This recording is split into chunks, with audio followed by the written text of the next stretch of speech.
ഈശോയിൽ പ്രിയ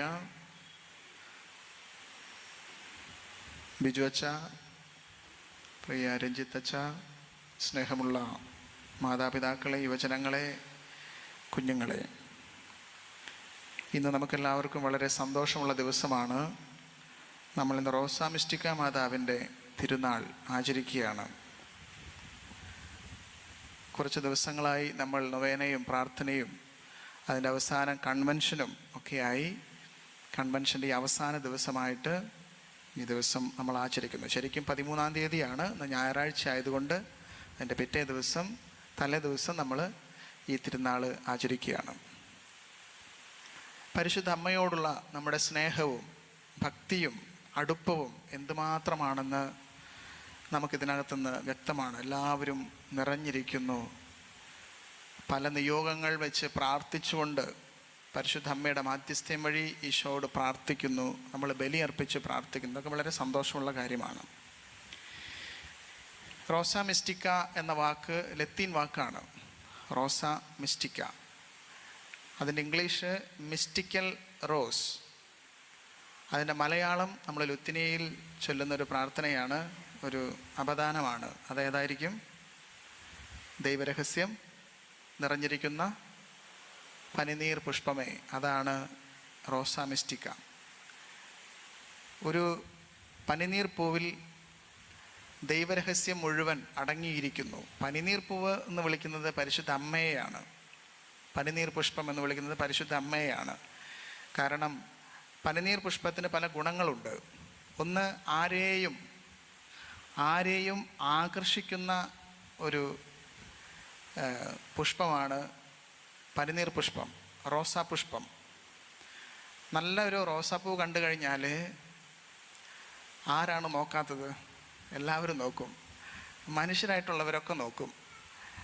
അതായത് നോർമലായിട്ടിരിക്കുന്ന എല്ലാവരും നോക്കും, നോർമൽ അല്ലാത്തവരും നോക്കും, എല്ലാവരും നോക്കും. കാരണം എന്താണെന്ന് വെച്ച് കഴിഞ്ഞാൽ അത് അത്രമാത്രം ആകർഷണമുള്ളതാണ്. പിന്നെ എന്താണ് പനിനീർ പൂവിൻ്റെ ഒരു ഗുണം? പനിനീർ പുഷ്പത്തിന്, റോസാ പുഷ്പത്തിന് നല്ല മണമുണ്ട്.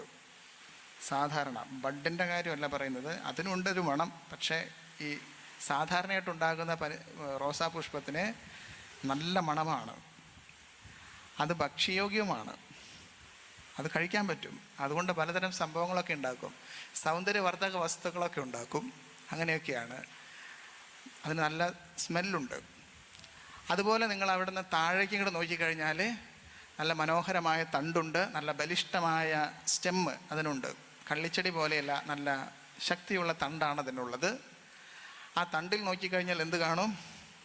മുള്ളുണ്ട്, എല്ലാം ഉണ്ട്. അപ്പോൾ മുള്ളുകൾക്കിടയിൽ വളർന്നു നിൽക്കുന്ന അത്രയും ആകർഷകമുള്ള വ്യക്തിത്വമാണ്. മുള്ള് നമുക്കറിയാം, ഈ മുള്ള് സഹനങ്ങളാണ്, വേദനകളാണ് മുള്ള് നമുക്ക് സമ്മാനിക്കുന്നത്. ഓടിച്ചെന്ന് പോയി പിടിച്ച് പറിച്ച് മാന്തി എടുത്ത് കൊണ്ടുവരാൻ പറ്റുമോ? വളരെ സൂക്ഷിച്ച് വേണം പോകാൻ. അപ്പം അമ്മയുടെ അടുത്ത് പോവുകയാണെങ്കിലും അമ്മയല്ലേ എന്ന് ഓർത്തിട്ട് ഓടിച്ചെല്ലാനൊന്നും പറ്റുകയില്ല. അങ്ങനെ അങ്ങോട്ട് ഓടിച്ചെന്ന് കഴിഞ്ഞാൽ കിട്ടുന്നൊരമ്മ ആണോ എന്ന് ചോദിച്ചു കഴിഞ്ഞാൽ എനിക്കറിയില്ല. എൻ്റെ അനുഭവങ്ങളിൽ നിന്ന് പരിശുദ്ധ അമ്മയുടെ അടുത്ത് പോകണമെങ്കിൽ നമുക്കൊരു സാമാന്യ വിശുദ്ധി ഉള്ളത് നല്ലതാണ്.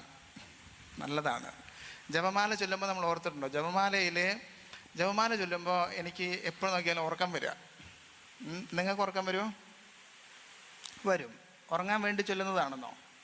എന്താണ്, അങ്ങനെയാണോ ചൊല്ലുക? ഉറങ്ങാൻ വേണ്ടി ചിലർ ജപമാല ചൊല്ലും. അങ്ങനെ ജപമാലയ്ക്ക് ഒരു പേരുണ്ട്, മയക്കത്തിനുള്ള ഗുളിക, ഉറക്ക ഗുളിക, അങ്ങനെ ഒരു പേര് കിട്ടിയിട്ടുണ്ട്. അത് ചൊല്ലിക്കഴിഞ്ഞാൽ അപ്പം തന്നെ കിടന്ന് ഉറക്കം വരാത്ത ആൾക്കാർ. അപ്പോൾ ജപമാല ചൊല്ലുമ്പോൾ ഉറക്കം വരുന്നു എന്ന് പറഞ്ഞിട്ട് ഞാൻ ആധ്യാത്മിക പിതാവിനെ സമീപിച്ചു. എനിക്ക് ജപമാല ചൊല്ലുമ്പോൾ ഉറക്കം വരണം, എന്തിങ്ങനെ? അപ്പോൾ അച്ഛൻ എൻ്റെ മുഖത്തേക്ക് നോക്കി, സെമിനാരിൽ പഠിച്ചുകൊണ്ടിരുന്ന മുഖത്തേക്ക് നോക്കി, കുറച്ചു നേരം നോക്കിയിരുന്നു. അപ്പം ഞാൻ ഓർത്തു എൻ്റെ സൗന്ദര്യം കണ്ടിട്ടായിരിക്കും അച്ഛൻ അങ്ങനെ. എനിക്ക് ഇതുപോലെയൊന്നുമല്ല, ഇതിനേക്കാൾ നല്ല ഭംഗിയുള്ള ആളായിരുന്നു ഞാൻ. അപ്പോൾ പ്രാരാബ്ദങ്ങളൊക്കെ ആയി കാരണം ഇങ്ങനെ ആയിപ്പോയതാണ്. അപ്പോൾ അത്രയും നല്ല സൗന്ദര്യമുള്ളത് കൊണ്ട് നോക്കിയിരിക്കണതാവുന്നു. കുറച്ച് കഴിഞ്ഞപ്പോൾ അച്ഛൻ പറഞ്ഞു, ജസ്റ്റിൻ, എന്താണ് ഉറക്കം വരണ ജപമാല ചൊല്ലി പ്രാർത്ഥിക്കാൻ പറ്റാത്തതെന്ന് എനിക്കറിയോ? ഇല്ല അച്ഛാ, അത് തന്നെ ചോദിക്കാൻ ഞാൻ വന്നേ. നമുക്ക് ജപമാല ചൊല്ലണമെങ്കിൽ നല്ല വിശുദ്ധി വേണം. വിശുദ്ധി ഇല്ലെങ്കിൽ ജപമാല ചൊല്ലുമ്പോൾ ഉറക്കം വരുമെന്ന്. അപ്പം ഞാനിങ്ങനെ കുറച്ച് കഠിനമായി പോയി എന്നെനിക്കന്ന് തോന്നി. പിന്നെ ഞാൻ എൻ്റെ ജീവിതത്തെക്കുറിച്ച് ചിന്തിച്ചപ്പോൾ എനിക്കൊരു കാര്യം മനസ്സിലായി, എനിക്ക് ജപമാല ചൊല്ലാൻ മാത്രമുള്ള വിശുദ്ധി ഇല്ല. നല്ല മനസ്സിരുത്തി ചൊല്ലുമ്പോഴാണ് ഈ ഉറക്കം വരണത്. വെറുതെ ഒന്ന് ചൊല്ലി ഉറക്കം വരില്ല. മാതാവിന് പോലും മനസ്സിലാവണില്ല എന്തായി സംഭവം എന്ന്. അങ്ങനെ ചൊല്ലണ ജപമാല ചൊല്ലണുണ്ട് ആൾക്കാർ. വല്ലതൊക്കെ ചൊല്ലുന്നു, എനിക്കോ മനസ്സിലായിട്ടില്ല, മാതാവിന് ഒട്ടും മനസ്സിലാവില്ല. മാതാവ് നോക്കിയിരിക്കുകയാണ്, എന്തിനാണ് ഇവരെന്നെ ഇങ്ങനെയൊക്കെ ഓരോന്ന് പറയണേന്നുള്ള ഓർത്തിട്ടായിരിക്കും മാതാവ് ഇരിക്കണ്ടായിരിക്കുക. അപ്പോൾ നല്ല മനസ്സിരുത്തി കൃപ നിറഞ്ഞ മറിയമേ സ്വസ്തി, ശരിക്കും അങ്ങനെയാണ് ബൈബിളിൽ, കൃപ നിറഞ്ഞവളെ സ്വസ്തി. ഇംഗ്ലീഷിൽ അങ്ങനെയാണല്ലോ, hail Mary full of goodness അല്ല, hail Mary full of grace. Grace എന്നുള്ളതിന് മലയാളമാക്കി കൃപ എന്നാണ്. ശരിക്കും ബൈബിളിലതാണ് കാരി തോമനെ എന്നാണ് പറഞ്ഞേക്കണത്. എന്ന് പറഞ്ഞാൽ കാരിസം, ഗ്രേസ് നിറഞ്ഞിട്ടുള്ള അമ്മയാണ്. അപ്പം കൃപ നിറഞ്ഞ മറിയമേ സ്വസ്തി, കർത്താവ് അങ്ങയോട് കൂടെ സ്ത്രീകളിൽ അങ്ങ് അനുഗ്രഹിക്കപ്പെട്ടവളാകുന്നു എന്നൊക്കെ ചൊല്ലി പ്രാർത്ഥിക്കും. അതുപോലെ നമ്മുടെ മനസ്സിൽ ഓർത്ത് രഹസ്യങ്ങളെക്കുറിച്ചൊക്കെ ഓർത്ത് നമ്മളിങ്ങനെ ചൊല്ലി പ്രാർത്ഥിക്കുമ്പോൾ നമുക്കിങ്ങനെ ഉറക്കം വരുന്നുണ്ടെങ്കിൽ അതിൻ്റെ അർത്ഥം എന്താണ്? നമുക്ക് വേണ്ടത്ര വിശുദ്ധി ഇല്ല എന്നുള്ളത്. അപ്പം ഇനി ആരും ജപമാല ചൊല്ലുമ്പോൾ ഉറക്കം വരുന്നവരാരാന്ന് ഓർക്കുമ്പോൾ കൈയൊന്നും പൊക്കണ്ട. അപ്പുറം എപ്പുറം ഇരിക്കുന്ന ആൾക്കാർ നോക്കിക്കഴിഞ്ഞാൽ നമുക്ക് ലേശം ഒരല്പം നമ്മുടെ പ്രൗഢി കുറയും. ആ ഒരു പ്രൗഢിയിൽ ഇരുന്നാൽ മതി. ആർക്കും ഓർക്കാൻ വരണം എന്നുള്ള പോലെ ഇരുന്നാൽ മതി, ഒരു കുഴപ്പമുണ്ടാവില്ല ആർക്കും. പക്ഷെ നമ്മൾ മനസ്സിൽ ഓർക്കുക, ജപമാല ചൊല്ലണമെങ്കിൽ നമുക്കൊരല്പം വിശുദ്ധി വേണം. ഈ വിശുദ്ധി നമ്മുടെ ജീവിതത്തിൽ പരിപാലിക്കാൻ നമ്മൾ പരിശ്രമിക്കുന്നുണ്ടെങ്കിൽ ജപമാല ചൊല്ലുമ്പോൾ ഉറക്കം വരില്ല എന്നുള്ളതാണ് അതിൻ്റെ ആത്മീയ ശാസ്ത്രം എന്നാണ് പറഞ്ഞു തന്നത്. അപ്പം അങ്ങനെയാണെങ്കിൽ ഓടിച്ചെന്ന് പിടിക്കാൻ പറ്റുന്ന ഒരു പുഷ്പമാണോ ഈ റോസാപ്പൂവ്? അല്ല. അപ്പം പരിശുദ്ധ അമ്മയുടെ അടുത്തേക്ക് പോകണമെങ്കിൽ കുറച്ച് നിബന്ധനകളുണ്ട്. റോസാമിസ്റ്റിക്ക മാതാവിൻ്റെ റോസാപ്പൂക്കൾ, ഈ നെഞ്ചിൽ ഇങ്ങനെ വിരിഞ്ഞു നിൽക്കുന്ന 3 റോസാ പുഷ്പങ്ങളുണ്ട്. കണ്ടിട്ടുണ്ടോ? 3 റോസാ പുഷ്പങ്ങൾ. എന്തൊക്കെ കളറുകൾ? ചുവപ്പ്, വെള്ള, പിന്നെ ഒരെണ്ണം സ്വർണ്ണ കളറ് അല്ലേ? ഇങ്ങനെ 3 കളർ. അതെന്തൊക്കെയാണ് ആ കളറുകളുടെ അർത്ഥം? വെള്ള എന്താണ്? എന്തോ? പ്രാർത്ഥന.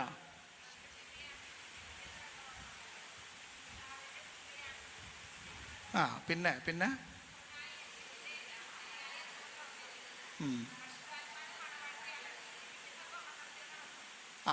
ഒരു വ്യാഖ്യാനമാണ് ഇവിടെ പറഞ്ഞത്.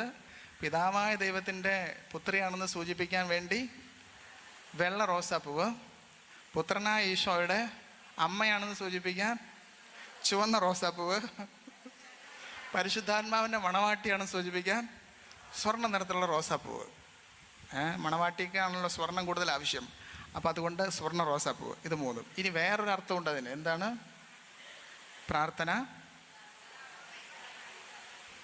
പ്രാർത്ഥന, അനുതാപം, പ്രായശ്ചിത്തം, പരിഹാരം. പ്രായശ്ചിത്തമാണ് നമുക്ക് ചെയ്യാൻ പറ്റുള്ളൂ. പരിഹാരം ഈശോ ചെയ്തു കഴിഞ്ഞു അല്ലേ? പരിഹാരം ഈശോ ചെയ്തു. എങ്ങനെയാണ് പരിഹാരം ചെയ്തത്? മനുഷ്യാവതാരം ചെയ്ത്, പീഡ സഹിച്ച്, മരിച്ച് അടക്കപ്പെട്ട്, ഉയർത്തെഴുന്നേറ്റ്, സ്വർഗാരോഹണം ചെയ്ത്, പരിശുദ്ധാത്മ നമുക്ക് തന്ന് ഈശോ എല്ലാത്തിനും പരിഹാരം ചെയ്തു കഴിഞ്ഞു. ഇനി നമുക്ക് എങ്ങനെ ഈ പരിഹാരത്തിലേക്ക് നമ്മൾ കൂദാശകളിലൂടെ പോയി അത് വാങ്ങിക്കുകയേ ചെയ്യാൻ പറ്റുള്ളൂ. നമുക്ക് പരിഹാരം നമുക്ക് ചെയ്യാൻ പറ്റില്ല. നമുക്ക് എന്ത് ചെയ്യാൻ പറ്റും? പ്രായശ്ചിത്തം ചെയ്യാൻ പറ്റും. പ്രാർത്ഥന, പ്രായശ്ചിത്തം, അനുതാപം. അതാണ് ഇതിൻ്റെ അടയാളങ്ങൾ. അപ്പോൾ പരിശുദ്ധ അമ്മയുടെ അടുത്തേക്ക് പോകണമെങ്കിൽ ഈ റോസാ പുഷ്പം എന്ന് പറയുമ്പോൾ അതിൻ്റെ അർത്ഥം എന്താണ്? പ്രാർത്ഥന, പ്രായശ്ചിത്തം, അനുതാപം. ഇത് 3 ഇല്ലാതെ നമുക്ക് പോകാൻ പറ്റുമോ? നോമ്പും പ്രാർത്ഥനയും പശ്ചാത്താപവുമായി ത്രിത്വത്തെ മോദാൽ നിത്യം വാഴ്ത്തിടാം. വിശുദ്ധ കുർബാനയിൽ നമ്മൾ പാടുന്ന ഗീതമാണത്. ഒനീസാദ് റാസയുടെ 2ാം ഭാഗത്ത് 3-ാം പാദത്തിലെ അവസാന ഭാഗത്ത് പാടുന്ന ഗീതമാണ്. ത്രിത്വത്തെ പ്രസാദിപ്പിക്കണമെങ്കിൽ 3 കാര്യങ്ങൾ ചെയ്യാനാണ് വിശുദ്ധ കുർബാനയിൽ നമ്മളോട് പറയുന്നത്. പ്രാർത്ഥന, നോമ്പ്, പ്രായശ്ചിത്തം. പ്രാർത്ഥന, അനുതാപം. ഇതുമൂലമാണ് പരിശുദ്ധ ത്രിത്വത്തെ പ്രസാദിപ്പിക്കുന്നതെങ്കിൽ പരിശുദ്ധ അമ്മ അത് തന്നെ പറഞ്ഞിട്ടാണ് വെളിപ്പെട്ടത്. ആ വെളിപ്പെട്ടതാണ് എന്ത്? റോസാ മിസ്റ്റിക്ക. അപ്പോൾ ഇതിന് പല അർത്ഥങ്ങളാണ് റോസാ പുഷ്പത്തിനുള്ളത്. അതുകൊണ്ട് ഓടിച്ചെന്ന് ഇതൊന്നും നോക്കാൻ പറ്റില്ല. ഇനി മുള്ളിന് വേറെ അർത്ഥമുണ്ട്. നമ്മുടെ പാപത്തിൻ്റെ ഫലമായിട്ട് വന്നതാണ് ഈ മുള്ള്. എങ്ങനെയാണത്? ഉൽപ്പത്തി പുസ്തകത്തിൽ നിങ്ങൾ നോക്കിക്കഴിഞ്ഞാൽ ശിക്ഷയുടെ ഭാഗത്ത്, ആദ്യ മാതാപിതാക്കൾ തെറ്റിയെത്തിയ ശിക്ഷയുടെ ഭാഗത്ത് അവർക്ക് നൽകുന്ന ഒരു ശിക്ഷ ഏതാണ്? നിനക്കായി ഭൂമി മുള്ളും മുൾച്ചെടികളും മുളപ്പിക്കും. മുള്ള്, അവിടെ മുള്ളുണ്ട്. പാപത്തിൻ്റെ ആഫ്റ്റർ ഇഫക്റ്റാണ് എന്ത്?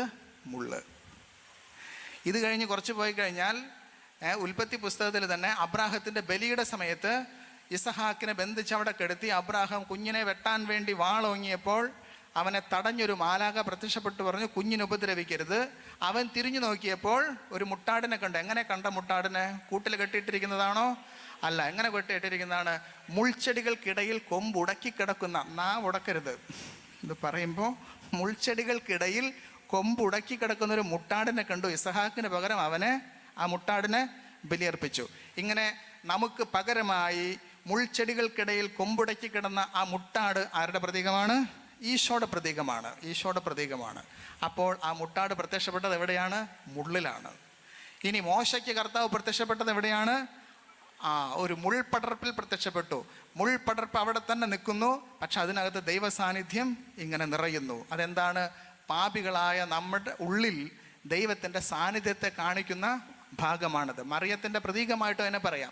പാപം നിറഞ്ഞ മനുഷ്യത്വം സ്വീകരിച്ചാലും അതിനെ ദഹിപ്പിക്കാതെ ദൈവത്തിൻ്റെ കൃപയിൽ ജ്വലിച്ചുകൊണ്ടിരുന്ന പരിശുദ്ധ അമ്മയുടെ പ്രതീകം തന്നെയാണ് ഈ മുൾപടർപ്പ് നമ്മളെ കാണിക്കുന്നത്. പാപത്തിൻ്റെ ആഫ്റ്റർ ഇഫക്റ്റ് ആയിട്ടാണ്.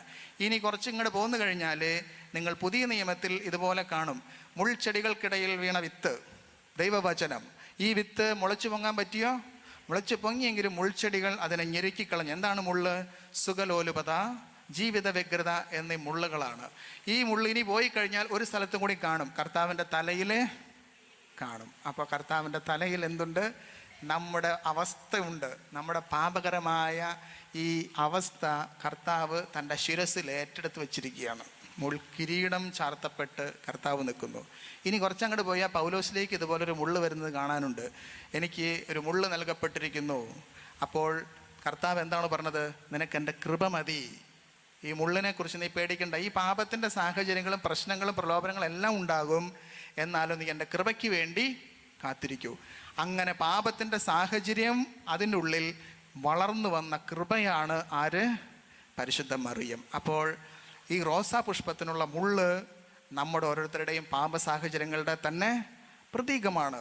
ആ രീതിയിൽ നമുക്കതിനെ കാണാൻ പറ്റും. ഇങ്ങനെ ധാരാളം കാര്യങ്ങളിലൂടെ നമുക്ക് ഈ റോസാ പുഷ്പത്തെ മനസ്സിലാക്കാൻ പറ്റും. ഇങ്ങനെ നോക്കുമ്പോൾ ദൈവരഹസ്യം ഒരുപാട് നിറഞ്ഞിരിക്കുന്ന പനിനീർ പുഷ്പം, തന്നിലേക്ക് ആകർഷിക്കുന്ന സൗരഭ്യം, വിശുദ്ധിയുടെ പരിമളം പരത്തുന്ന, നമ്മുടെയൊക്കെ പാപ സാഹചര്യങ്ങളിൽ ഏറ്റെടുത്ത, പാപ സാഹചര്യങ്ങളിലാണ് ജീവിക്കുന്നതെങ്കിലും അതിൻ്റെ ലാഞ്ചന പോലും ഇല്ലാതെ വിടർന്ന് പുഷ്പിച്ച് പരിലസിച്ച് നിൽക്കുന്ന റോസാപ്പൂവായ പരിശുദ്ധ അമ്മയുടെ തിരുനാളാണ് ഇന്ന്. അതുകൊണ്ട് നമ്മൾ ലുത്തിനിയയിൽ പ്രാർത്ഥിക്കും, പാപികളുടെ സങ്കേതമേ എന്ന് നമ്മൾ പ്രാർത്ഥിക്കും. പാപികൾക്ക് ഒരു സങ്കേതം എന്ന് പറഞ്ഞാൽ ഈ പാപികൾ എവിടേക്ക് പോകും? എപ്പോൾ എല്ലാവരും പാപം ചെയ്തുകൊണ്ട് ആകെ ബുദ്ധിമുട്ട് അനുഭവിച്ച് ഈ മരുഭൂമി പോലെയുള്ള ഈ ലോകത്ത് കഴിയുമ്പോൾ നമുക്കൊരു സങ്കേതം വേണ്ടേ? നമുക്കൊരു സങ്കേതം വേണം. പാപത്തിൽ നിന്ന് തിരിച്ചു പോരാനായിട്ട് ആഗ്രഹിക്കുന്നവർക്ക് ഒരിടക്കാല സങ്കേതമാണ് ആര്? പരിശുദ്ധ അമ്മ. അമ്മയുടെ കാപ്പയ്ക്കുള്ളിലെ പാപികളെ എല്ലാവരെയും അമ്മ മാടി വിളിച്ചുകൊണ്ടിരിക്കുകയാണ്. എവിടേക്കാണെന്നറിയോ? നിങ്ങൾ ഈശോയുടെ അടുത്തേക്ക് വന്ന് പാപം ചെയ്യരുത്, അനുതപിക്കൂ, പ്രായശ്ചിത്തം ചെയ്യൂ എന്ന് പറഞ്ഞ് അവിടെ ഇവിടെ എല്ലാം അമ്മ ഓടി നടന്ന് പ്രത്യക്ഷപ്പെട്ടുകൊണ്ടിരിക്കുകയാണ്. അങ്ങനെ പ്രത്യക്ഷപ്പെട്ടതിൽ ഒരു പ്രത്യക്ഷമാണ് റോസാ മിസ്റ്റിക്ക മാതാവ്. പ്രായശ്ചിത്തം, അനുതാപം, പ്രാർത്ഥന എന്ന് പറഞ്ഞുകൊണ്ട് നമ്മുടെ അടുത്ത് എന്നും പ്രത്യക്ഷപ്പെടുന്ന ഈ അമ്മയെ നമുക്ക് ഓർക്കാം. ഇന്ന് റോസാ മിസ്റ്റിക്ക മാതാവിൻ്റെ പെരുന്നാൾ നമ്മൾ കുർബാന ചൊല്ലി, പ്രദക്ഷിണം നടത്തി, ഭക്ഷണമൊക്കെ കഴിച്ച് ഇങ്ങനെ സന്തോഷമായിട്ട് പോകുമ്പോൾ നമ്മുടെ മനസ്സിൽ ഒരു സംഭവം ഇങ്ങനെ എപ്പോഴെപ്പോഴും ഓർമ്മ വരണം. എന്താണ് വേണ്ടത്? ഇന്ന് മുതൽ ഞാൻ എന്ത് ചെയ്യണം? പ്രാർത്ഥന, അനുതാപം, പ്രായശ്ചിത്തം. ഇത് പറഞ്ഞിട്ട് വേണം വീട്ടിലേക്ക് പോകാൻ. ഇതിങ്ങനെ പറഞ്ഞ് വീട്ടിലെത്തുമ്പോഴത് പറയണം. എന്തെന്ന്? പ്രാർത്ഥന, പ്രായശ്ചിത്തം, അനുതാപം. ഇല്ലെങ്കിൽ നേരെയാവില്ല എന്നുള്ള കാര്യം നമ്മുടെ മനസ്സിൽ നമ്മൾ കുറിച്ചിടേണ്ട ഒരു പെരുന്നാളാണ് റോസാ മിസ്റ്റിക്ക മാതാവിൻ്റെ പെരുന്നാൾ. അപ്പം നമുക്കൊരു നിമിഷം പ്രാർത്ഥിക്കാം. കണ്ണടച്ച് കൈകൾ കൂപ്പി പരിശുദ്ധ അമ്മയുടെ ശക്തമായ മധ്യസ്ഥത്തിൻ്റെ തണലിൽ, പാപികളുടെ സങ്കേതമായ പരിശുദ്ധ അമ്മയുടെ ആ തണലിൽ, സങ്കേതത്തിൽ നമുക്കായിരുന്നു കൊണ്ട് ഈശോയ്ക്ക് വേണ്ടി പ്രാർത്ഥനയും പ്രായശ്ചിത്തവും പരിഹാരവും ചെയ്തുകൊണ്ട് നമുക്ക് കാത്തിരിക്കാം. ആ കാത്തിരിക്കാനുള്ള വലിയ സങ്കേതമാണ് പരിശുദ്ധ അമ്മ. അങ്ങനെ ആ സങ്കേതത്തിലായിരുന്നു കൊണ്ട് ഈശോയ്ക്ക് വേണ്ടി കാത്തിരിക്കുന്നൊരു സമൂഹമായി നമുക്ക് മാറാനായി നന്നായിട്ട് ഈ വിശുദ്ധ കുർബാനയിൽ ഈശോയോട് നമുക്ക് പ്രാർത്ഥിക്കാം. ദൈവം